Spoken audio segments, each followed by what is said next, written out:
tudo bem? Sejam bem-vindos. Arrasta a poltrona ou a sua cadeira, se acomode no seu cantinho preferido que vai começar a sua aula de História. Eu sou Gabriel Souza, professor de História. Hoje nós vamos estudar sobre o conceito de nação, território, governo e país. Mas antes de começar, vou passar algumas informações para vocês, alunos e professores, se organizarem. Essa aula trabalha com habilidade. Aplicar os conceitos de nação, território, governo e país para o entendimento de conflitos e tensões.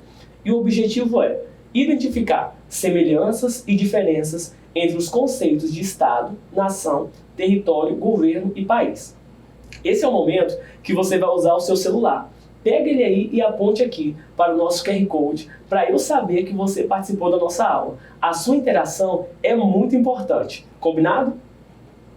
Para começar a nossa aula, eu gostaria de trazer uma reflexão. Eu tenho certeza que você já ouviu as palavras nação, estado e território. Elas são muito comuns no nosso cotidiano, pois se referem, de certa forma, ao meio em que vivemos. Mas afinal de contas, você conhece a diferença entre elas? Ou para você são tudo a mesma coisa? Na aula de hoje, veremos que existem diferenças entre o conceito de nação, estado, território e país. Vem comigo e embarque nessa história. Os termos nação, estado, território e país são conceitos chaves para entendermos a formação do que chamamos hoje de países. Muitas vezes são usados como sinônimos, ou seja, são semelhantes, mas cada termo se refere a conceitos distintos, muito importantes para refletirmos sobre o mundo atual. Sociedade. Sociedade é o conjunto de pessoas que vivem em um determinado espaço e tempo e de acordo com certas regras. Povo, grupo de pessoas que falam a mesma língua e possuem as mesmas tradições, determinado hábito ou costume transmitido de uma geração para outra. Nação, estado e país, um povo com território, governo e leis próprias. Vejamos a seguir. O Estado. O Estado é a forma como a sociedade se organiza politicamente. É o ordenamento jurídico que regula a convivência dos habitantes de um país. O Estado nada mais é do que uma sociedade constituída por um grupo de indivíduos organizados, como os grupos familiares, profissionais, educativos, políticos, religiosos que buscam objetivos em comum. Quando falamos em Estado, logo pensamos em uma representação bem expressiva. Nesse caso, estou me referindo à nossa bandeira. A bandeira é composta por 3 faixas horizontais nas cores azul, branca e rosa. Essas cores simbolizam a roupa de Nossa Senhora da Vitória, Santa Padroeira do Estado do Espírito Santo. Na faixa branca, no centro, há a frase "trabalha e confia" na cor azul. De autoria do criador da bandeira, essa frase foi inspirada na doutrina do Santo Inácio de Loyola. Já nação é o termo que pode ser definido como um coletivo humano, com características comuns, como a língua e a religião. Os membros dessa coletividade estão ligados por laços históricos, étnicos e culturais, como a paixão pelo futebol e as festas cotidianas. Então estamos vendo aqui a nação, um coletivo humano com característica comum. A gente vê aqui a paixão pelo futebol, que está aí no sangue do brasileiro, e somos os últimos a chegar e a sair das festas, como um exemplo, o carnaval. Além de apresentar todos esses aspectos, uma nação, para ser considerada como tal, precisa agregar um sentimento de pertença ao todo desse grupo. Ou seja, é preciso haver uma vontade por parte dos indivíduos em formarem uma nação. Já o território de um país é a base física sobre o qual um Estado exerce a sua soberania, ou seja, o seu poder. O território é delimitado por limites políticos, que podem ser naturais, como um rio, uma cordilheira e etc., ou artificiais, estabelecidos com base em outros elementos. De modo geral, os limites políticos dos países são determinados por traçados, tanto naturais quanto artificiais. O território de um país é formado pelo solo continental e insular, pelo subsolo, pelo espaço aéreo e pelo território marítimo. De forma geral, no Brasil, nós nos damos bem com os nossos vizinhos, mas nem todos os lugares são assim.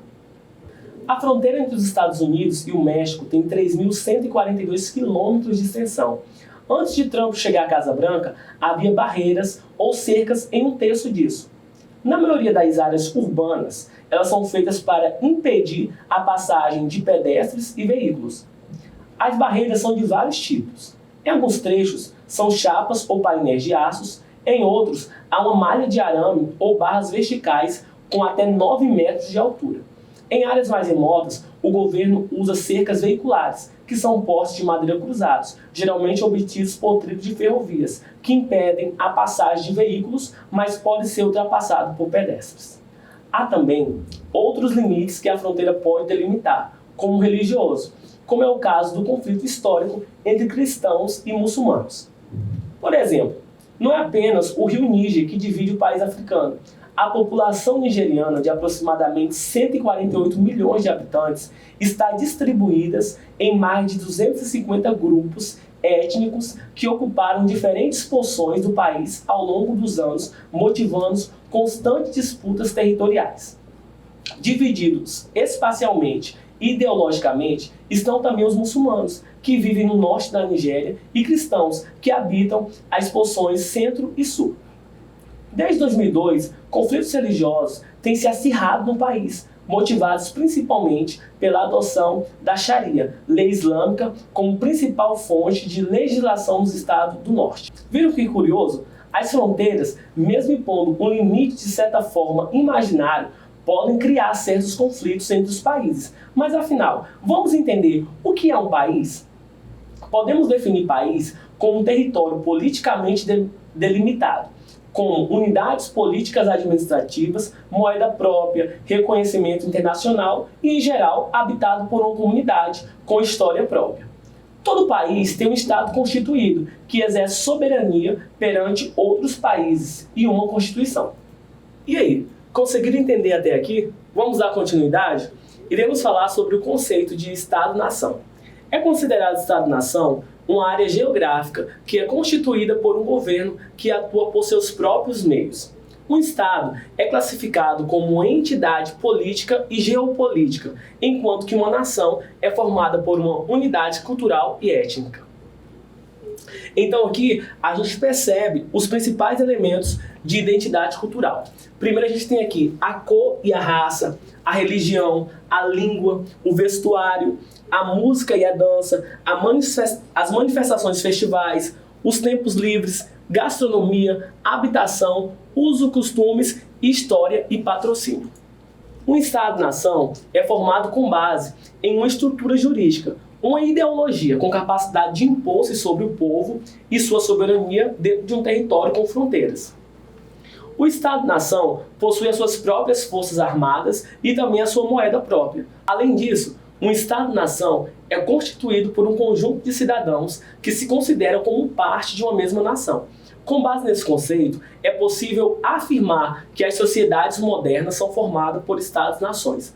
Ou seja, a organização das sociedades modernas é comandada por um governo. Esse governo possui controle sobre o Estado-nação e pode impor as suas políticas. A qualificação de Estado-nação surgiu na Europa entre o final do século XVIII e começo do século XIX.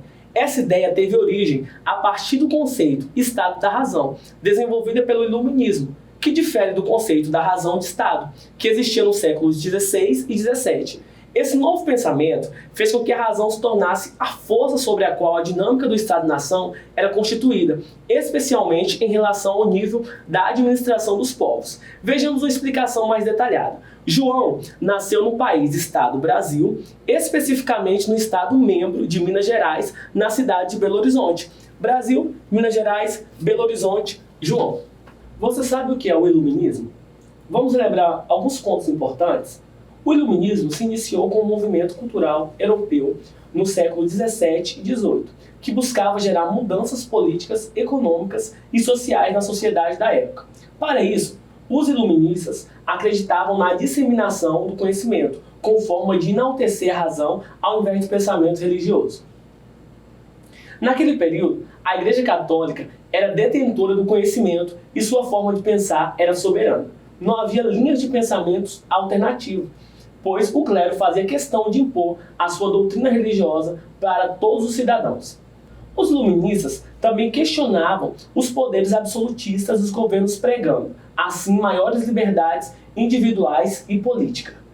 Vejamos a pintura na tela. O Estado é a forma como a sociedade se organiza politicamente.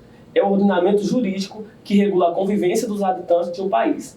O Estado nada mais é do que uma sociedade constituída por um grupo de indivíduos organizados, que são eles, os grupos familiares, profissionais, educativos, políticos, religiosos, que buscam um objetivo em comum. Uma nação é formada por um grupo de indivíduos que apresenta características históricas, culturais, idioma, costumes, valores sociais, em outros elementos em comum, formando assim uma identidade cultural. Entre todas essas semelhanças, existem várias nações que não têm um território autônomo. A população de origem curda soma mais de 26 milhões de pessoas. Essa é a maior nação sem Estado do mundo, que estão distribuídas no território da Armênia, Azerbaijão, Irã, Iraque, Síria e Turquia, que abriga mais de 14 milhões de pessoas. Os curdos cobram a criação de um Estado próprio, entre o norte do Iraque, oeste da Turquia e noroeste do Islã, denominado Kurdistão. Você não pode esquecer de registrar sua presença nessa aula. Aponte o celular para o QR Code que aparece na sua TV e lembre-se que a sua interação é muito importante. Você já observou que nosso país possui vários estados? O Brasil é constituído por uma federação de entidades subnacionais, classificados como estados-membros, possuindo cada um deles a sua cultura própria. Dessa forma, são caracterizados como sendo mini-nações que formam a nação brasileira. O Brasil é também formado pelas nações indígenas, que estão inseridas no Estado brasileiro e localizadas dentro do país. Atualmente, existem no Brasil tribos indígenas que nunca tiveram contato com a civilização não indígena, onde as leis brasileiras não alcançam. Os municípios com maior quantidade de indígenas são São Gabriel de Cachoeira, São Paulo de Olivença e Tabatinga. Compreendendo esses conceitos importantes de nação, território, governo e país, vamos falar sobre alguns pontos importantes relacionados ao sentimento de pertencimento do povo brasileiro. O que é ser brasileiro para você? Ser brasileiro é compreender a nossa origem, uma origem cultural carregada de aspectos e costumes regionais, mas que nos une quando nos vestimos de verde e amarelo. Ser brasileiro é valorizar o que cada um tem a oferecer, com as suas histórias, danças, poesias, observando a população brasileira pelos aspectos comuns que possam constituí-la. É possível pensá-la a partir de uma identificação cultural, em que a música ou tradições religiosas possam exercer maior peso. Todavia, a grande extensão territorial e as diferentes origens da população fazem com que tenhamos uma enorme diversidade cultural. A religião católica, originária dos colonizadores europeus, embora durante muitos anos tenha sido a absoluta maioria, não é a única. Os brasileiros professam religiões de matriz africana, os indígenas possuem seus próprios cultos e divindades, além de existir uma infinidade de denominações religiosas cristãs, além da católica. A expressão jeitinho brasileiro se refere à forma informal com a qual o brasileiro resolve situações difíceis. Jeitinho brasileiro é amplamente citado e são as características peculiares existentes em cada pessoa do país. Muitas delas estão ligadas à expansividade, dinamismo, simpatia do povo brasileiro. Transparecer esses aspectos e imprimi-los nos produtos feitos é o grande diferencial do produto criativo que possui a brasilidade em sua composição. Como, por exemplo, aquele abraço caloroso no almoço de domingo ou aquele seja bem-vindo, entre para tomar um café. Você já observou que cada país possui seus próprios símbolos representativos? Os símbolos nacionais são elementos que representam a união de um país, tendo valor histórico e de identificação de um povo com a sua nação. Os símbolos nacionais são os 4 símbolos estabelecidos pela lei brasileira que representam a identidade e cultura do Brasil. São eles: a bandeira nacional, hino nacional, armas nacionais e o selo nacional. A bandeira, o hino e as armas foram estabelecidos em novembro de 1889, com a proclamação da República. O hino nacional teve a sua melodia criada em 1831 e a sua letra foi criada em 1909 e oficializada em 1922. Muito legal, né? Aposto que esse conteúdo é algo novo e surpreendente que vai agregar no seu conhecimento. Os símbolos nacionais representam o nosso país e têm função de formatar a identidade dele. Esses símbolos são uma forma de representar os valores que formaram a nossa sociedade e garantem o senso de patriotismo na população. Eles simbolizam a soberania da nação brasileira e reproduzem parte da história e cultura. Os símbolos nacionais são usados em ocasiões formais, como eventos diplomáticos.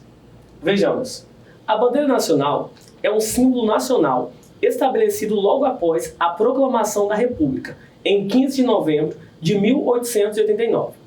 Com o novo sistema político, o Brasil deixou de utilizar a bandeira do período monárquico e deu início aos trabalhos de elaboração de uma nova bandeira. A esfera azul possui estrelas brancas que representam os 26 estados do Brasil e o Distrito Federal. Na faixa branca foi inserida a frase "Ordem e Progresso", inspirada em uma frase do filósofo positivista Augusto Comte. As estrelas presentes na bandeira foram posicionadas de acordo com a posição da constelação Cruzeiro do Sul, às 8h30 do dia 15 de novembro de 1889.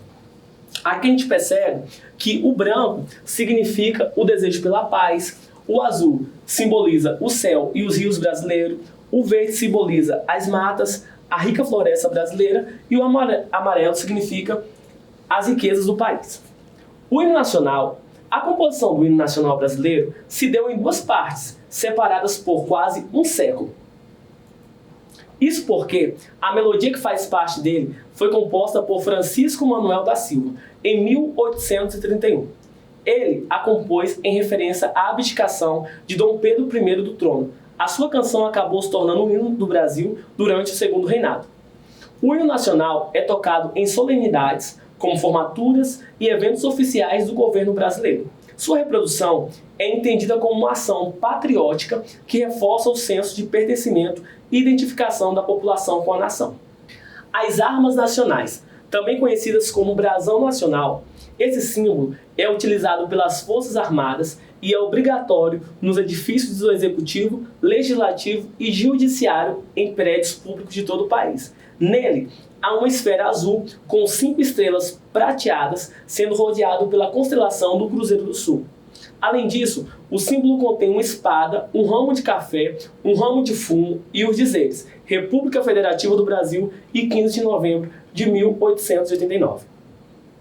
Já o selo nacional é outro símbolo criado por intervenção do Marechal Deodoro da Fonseca em novembro de 1889.